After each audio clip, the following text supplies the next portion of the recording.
Today on the Tiger Basketball Report, we'll preview the Tigers game against the Delaware Blue Hens. Get ready, Tiger fans. The Tiger Basketball Report starts now.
For an athlete, there's nothing scarier than a torn ACL.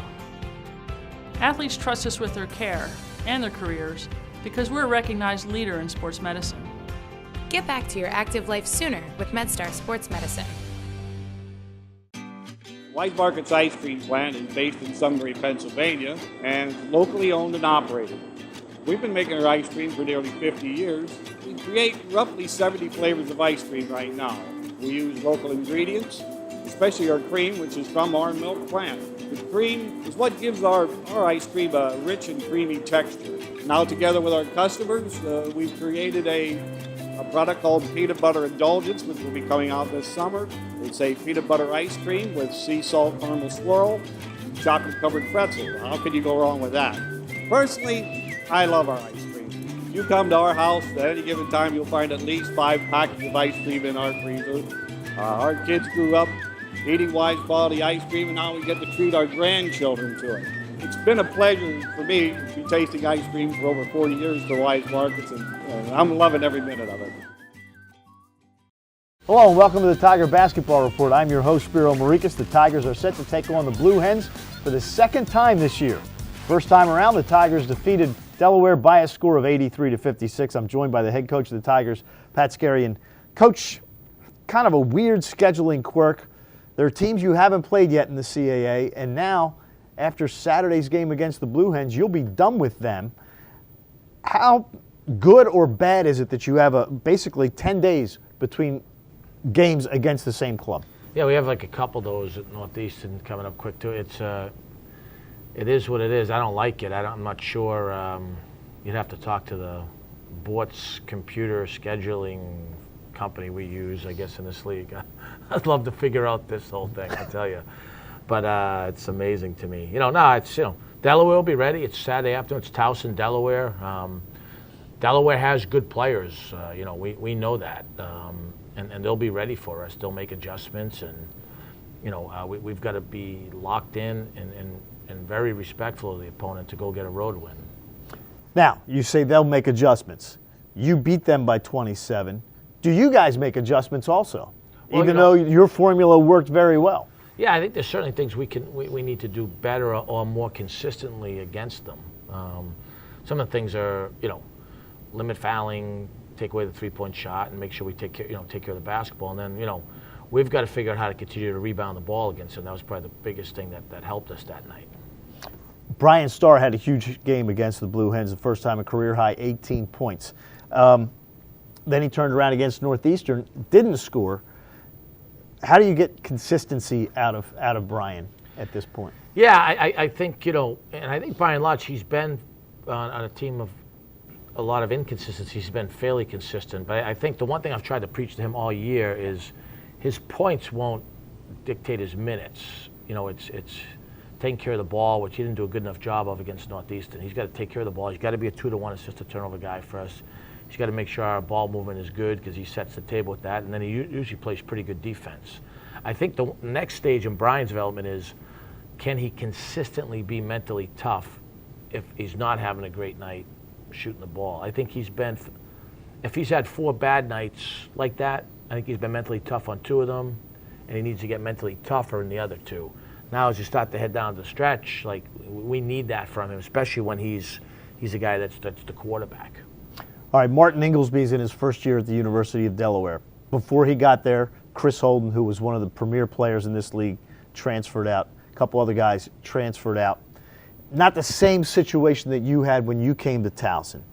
But can you kind of feel for Martin a little bit that he came into a tough situation, as you did? You came into a tough situation here at Towson, and you obviously felt those growing pains. Do you feel for a coach like that when you see that he's got those growing pains going on? Well, you know, I see that they've already won a whole bunch of games. We were the worst team in America. They're not the, you know, they're capable of beating everybody in our league. You know, we saw that close game against Wilmington. We never would have had a close game against Wilmington.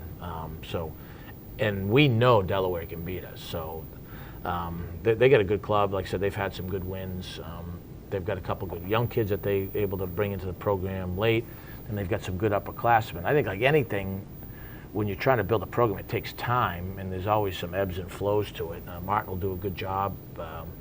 Delaware's a good product. It's the flagship program in their state. Even if it's a small state, it's still the flagship program in their state, so that they have great support up there.